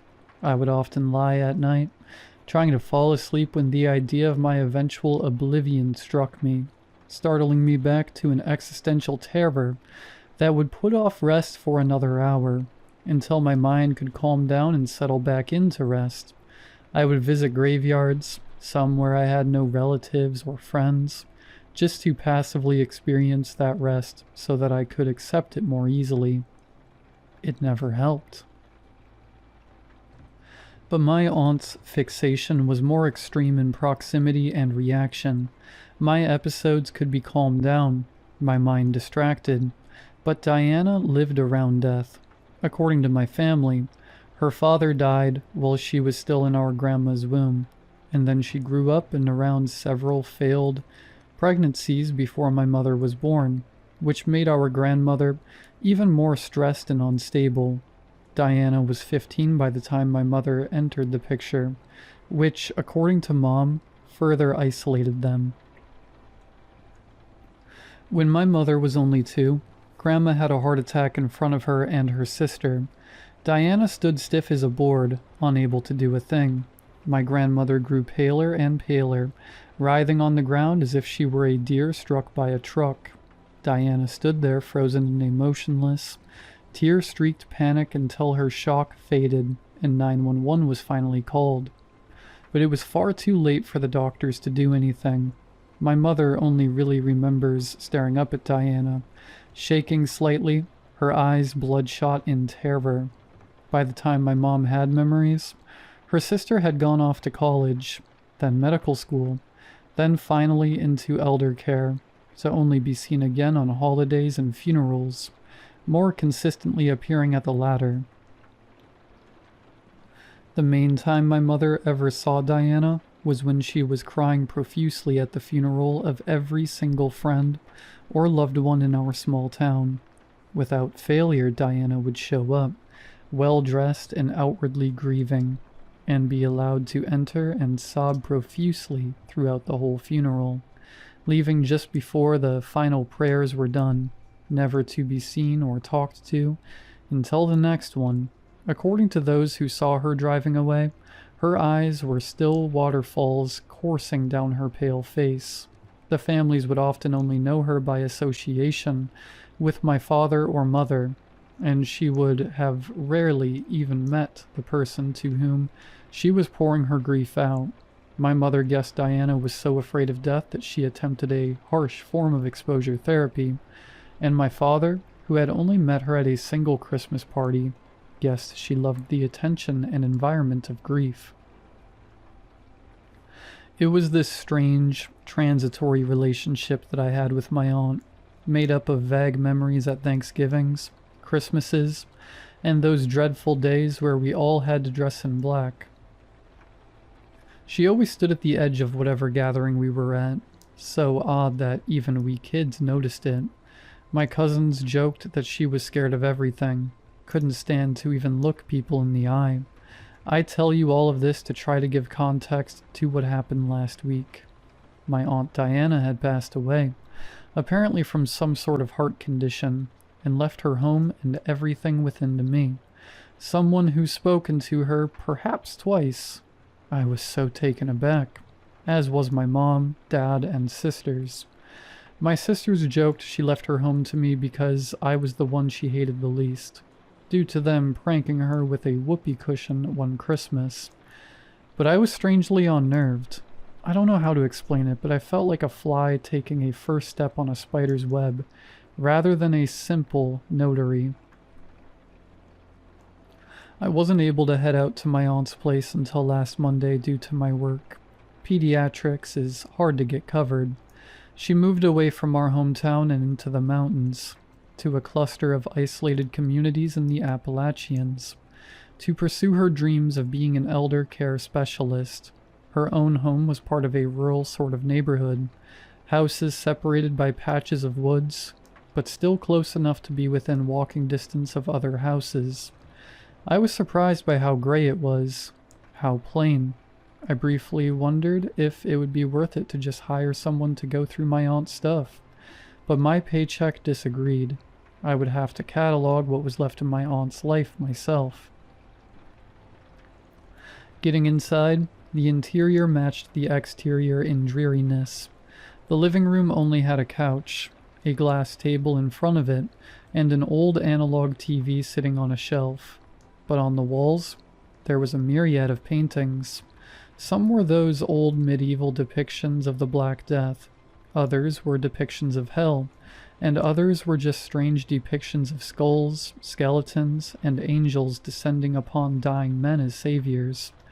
And by on the walls, I mean they were covered head to toe in these paintings. A screen door broke up the paintings, leading into the backyard and further beyond the woods. Creeped out, I moved on to a hallway leading out to the left, which led to all the other rooms of the home. The first door I opened nearly made me scream, as when I did, with that little light bled in from the living room, I saw what seemed to be a dog, sitting up in the middle of the room. My panicked hand searched the wall and flicked on the light switch, revealing a golden retriever sitting frozen in place, its eyes trained on the door with its mouth hanging open. My heartbeat began to slow as I thought the dog must be some sort of statue, but looking at the rest of the room, I realized it was taxidermy. Ducks, owls, deer heads, raccoons, armadillos. All manner of creatures sit posed on shelves or on trophy racks. There was even a bear head above the window that showed the nearby woods. Bending down to look at the platform the golden was sitting on, there was a small plaque that read, "Benny, beloved companion, even while gone, you bring smiles." Surrounding the plaque were a series of Polaroids of a young Diana freshly moved into her house, which appeared far less dreary in the idyllic filter. Sat beside her was a yellow ball of fluff with two black pinprick eyes. The rest of the photos showed them around the house, Benny slowly getting older and older until he appeared as he did now, only the slightest hint of graying around his otherwise bright, sunny muzzle. Close to Benny, I could almost sense the slightest heat coming from his perfect fur. Feeling creeped out by Benny and the deer statue, both of which I felt like were staring at me, I backed out of the room and closed the door. The next room seemed to be a sort of library which, at a brief glance, seemed to cover a variety of topics. Apocalypse, afterlives, underworlds, deals with death, definitions of life and soul. Like the paintings, the walls were covered head to toe in these books that dealt with every religion, philosophy, and esoteric thoughts. Some real old-looking ones were stored in individual glass cases, with a box of gloves next to them. Most of them were unmarked with no title on the front except one. It seemed far older than the others. Gray, nearly crumpled pages making up its insides. A plaque beneath it read, "Copy of the Voynich manuscript, recreated beautifully by Dr. Sfald."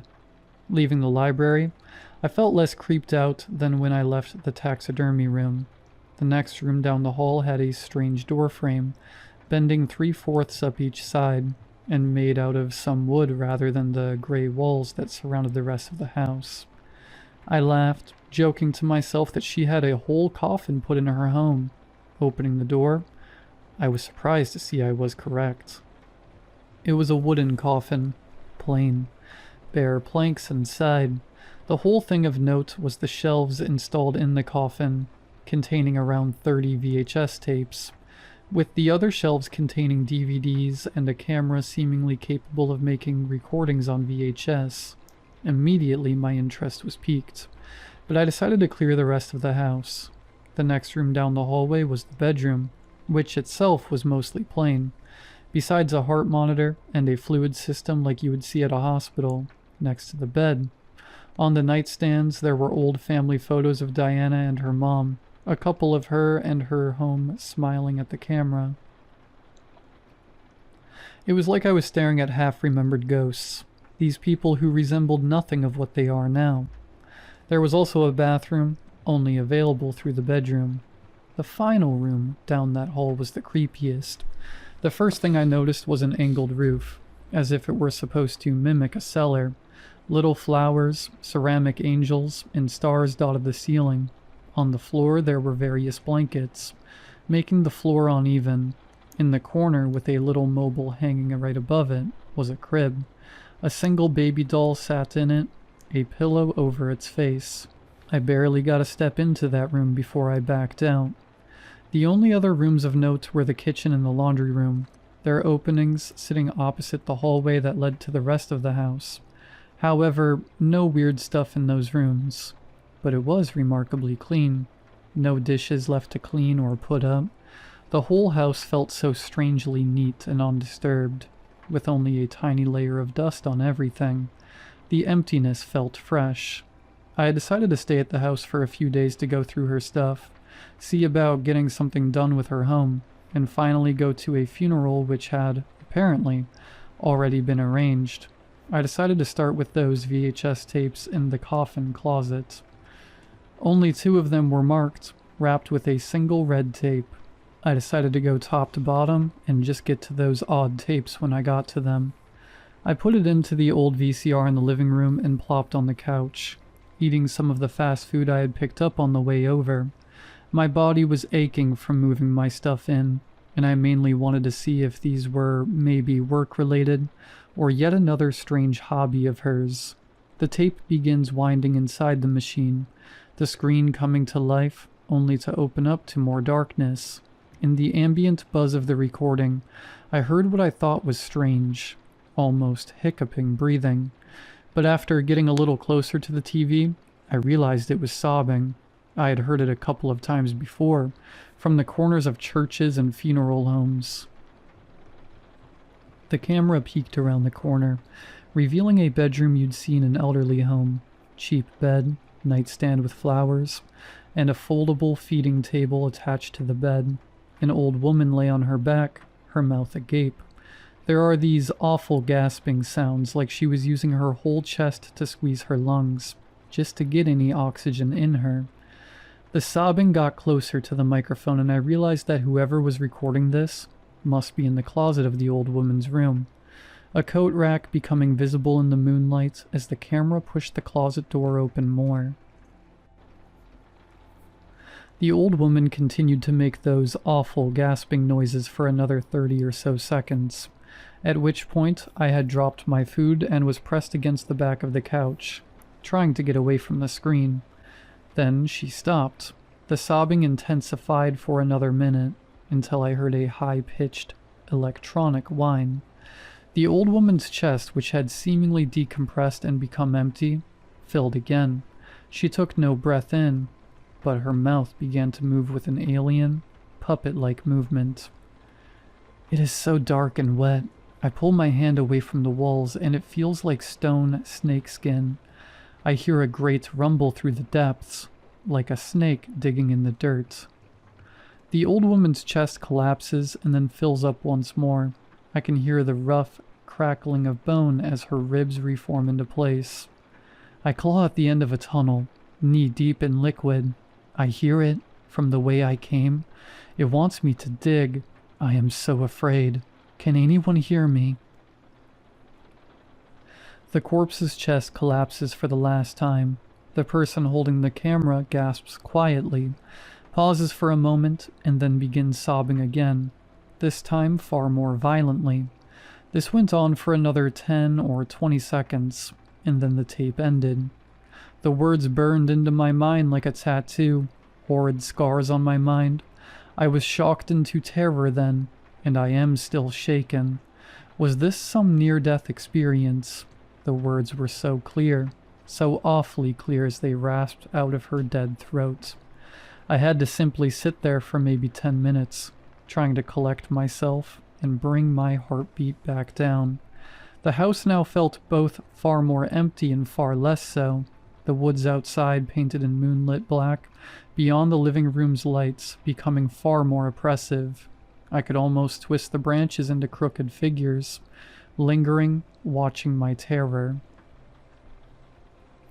I nervously retrieved the tape and turned it to the coffin closet. The plastic feeling cold under the skin. I couldn't help but feel the hairs on my neck stand up as I went past Benny's room.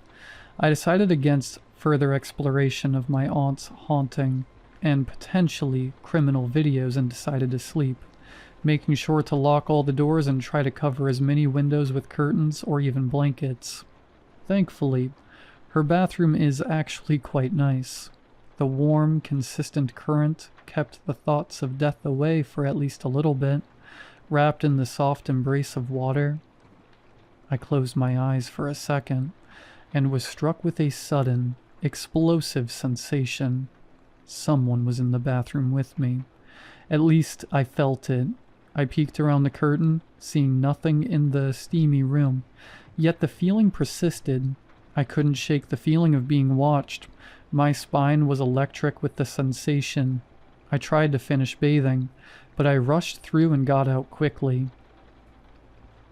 Standing in front of the sink, I brushed my teeth as quickly as I could. The damp rug underneath me felt like millions of tiny centipedes. Legs under my feet. I kept looking around, trying to dispel whatever paranoia had taken me. Then I smelled the briefest scent of mud and decomposition, that miasma of meat beginning to rot. I had a mental image of my aunt freshly clawed out of her own grave, floating invisibly in the bathroom, her chest rising and collapsing like the old woman. When I turned around suddenly, trying to grasp an invisible presence, I happened to look down at the mat I stood on. There were two impressions, slightly caked in mud right before my feet. I've been shaking in bed since that moment. Tried to look at hotels nearby, but there aren't any, and I have no friends nearby either. For now, I am simply trying to get some logic into what I've seen and what's happened. Maybe I tracked mud in, moved and scared myself into thinking there was a ghost. Maybe the tapes were some sort of weird film my aunt was making, or some near-death lucidity, or maybe my aunt edited these. I don't know. But despite how fearful I am, I want to find out. There is something my aunt left behind to be solved, and my strange connection with her pushes me onwards. I know it's weird, but I feel like I have a connection to her, and what may have happened. I'll update in the morning if anything else happens.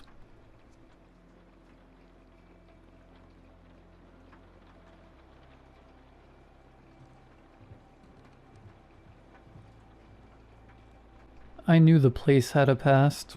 I didn't know the story wasn't over. The house looked way worse in person, but I knew what I was getting into when I bought the place. At least, that's what I keep telling myself. The listing had said, Victorian charm with a storied past, but anyone within 50 miles knows what really happened there.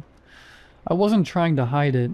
In fact, as a budding horror writer, I was counting on it. Paranormal tourism is big business, and the whole haunted bed and breakfast gimmick could only help my career.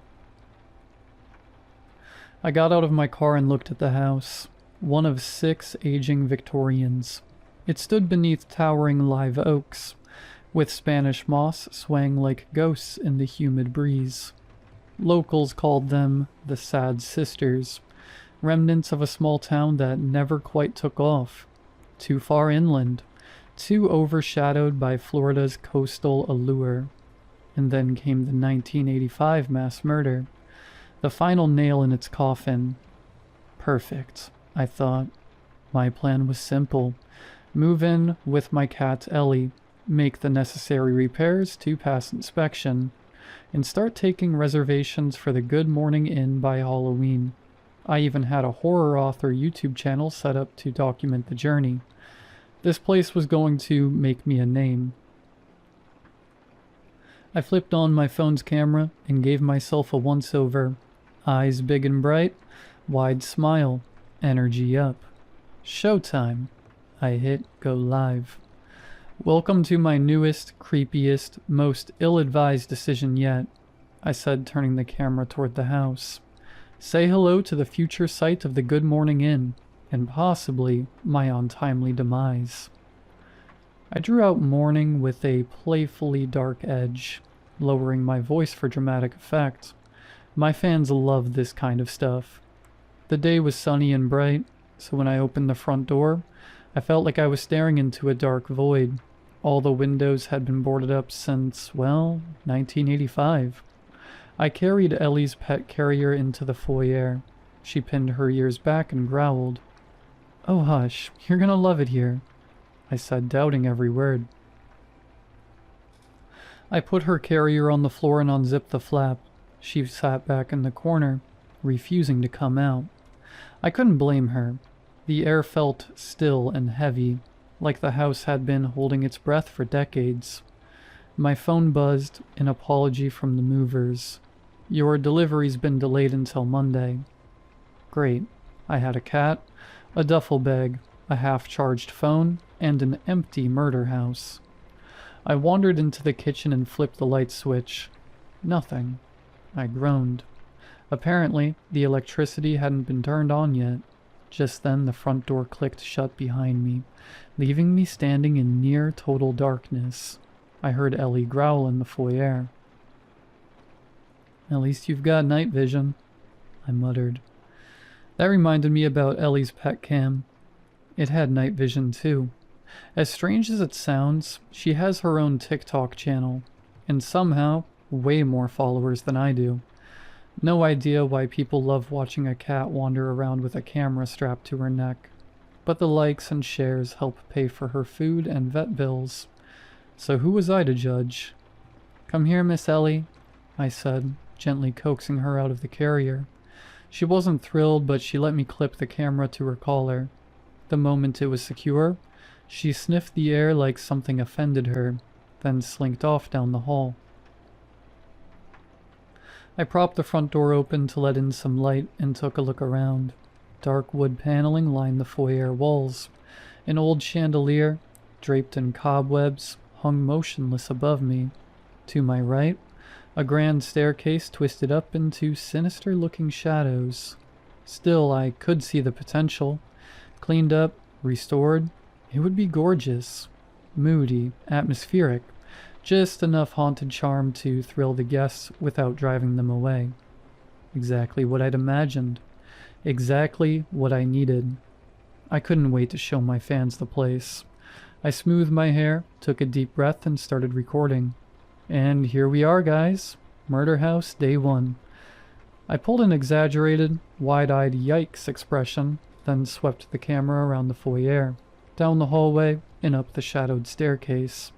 In the phone's light, it looked like something straight out of a horror film. I walked upstairs. Each step creaked under my feet. "Yep, this is the house," I said. "This is where I'll be living from now on." In the master bedroom, I panned the camera across the faded, puke green wallpaper peeling in strips. Ghostly outlines of long-gone furniture were imprinted on the walls. It was perfect for my purpose. "Nope, not sleeping in here," I said flatly. The bathroom wasn't much better.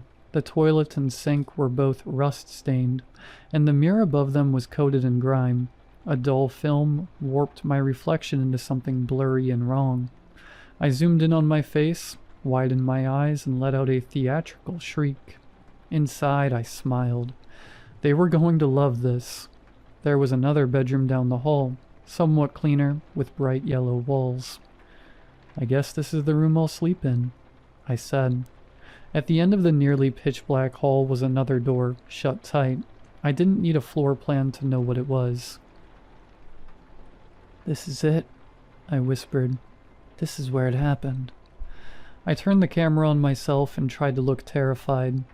Honestly, it wasn't hard. "Should I go in?" I said.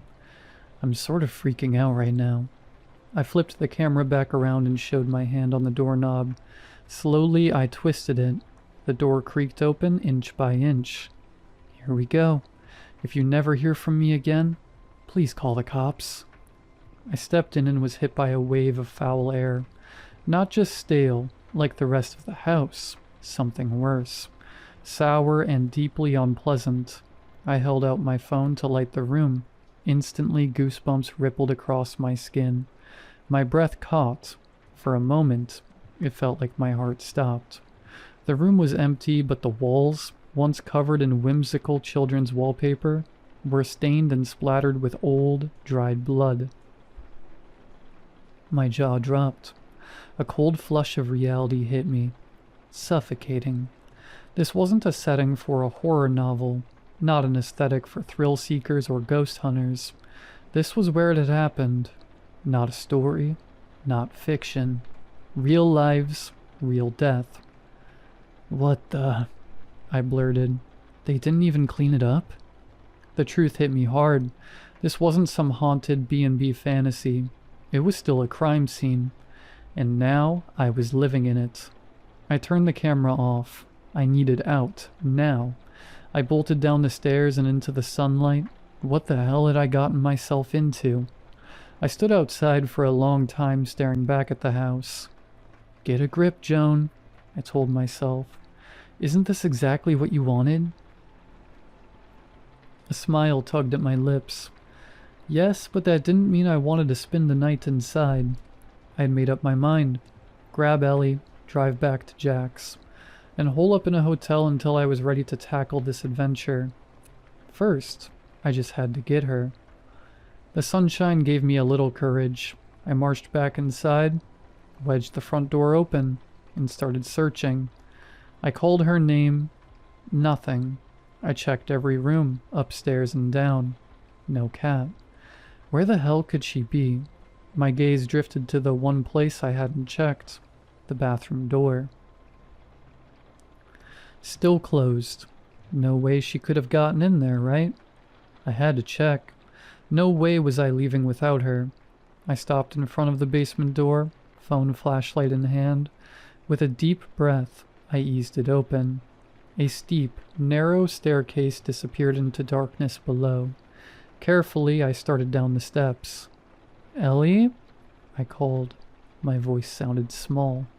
The air was cool and thick with the scent of age and dampness. A musty chill settled over my skin. To my surprise, the basement was much larger than I'd expected. The shadow stretched far beyond the reach of my phone's glow. I moved slowly, sweeping the light across the space. The farther I went, the more something felt wrong. The place seemed too large, like it extended beyond the house's footprint.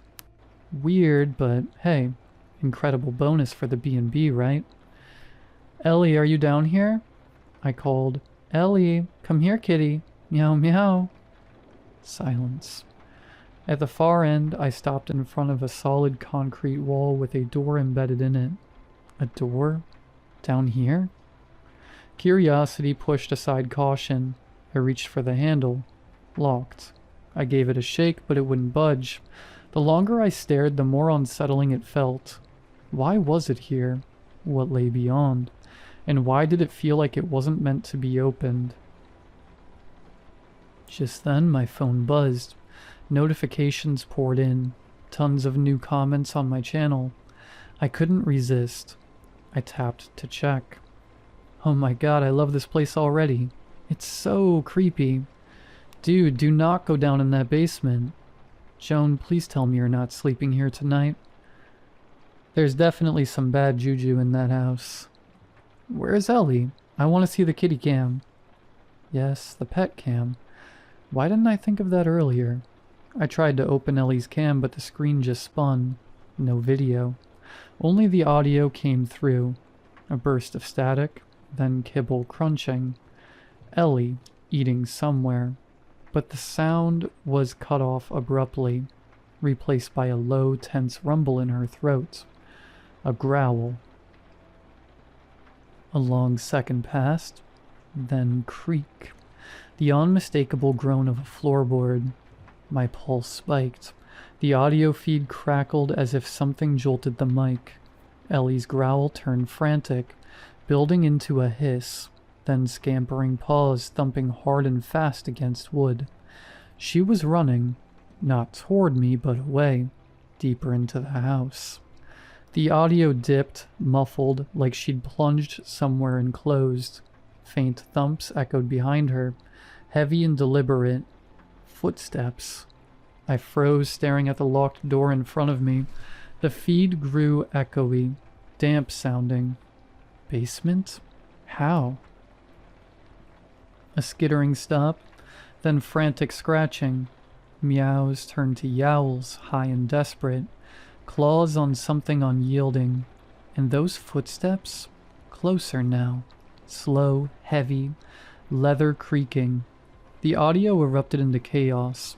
Ellie's furious screeches pierced the speaker, claws raking, teeth snapping.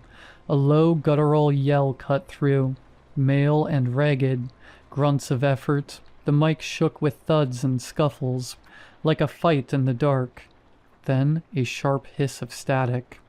A burst, then nothing. My heart slammed against my ribs. Ellie. My Ellie, trapped in there.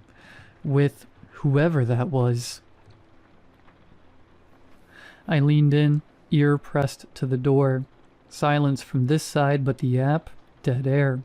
My instincts screamed at me to run, to get the hell out, but I couldn't leave her. I gripped the doorknob. This time it turned easily, unlocked. My pulse roared in my ears. I was shaking, terrified.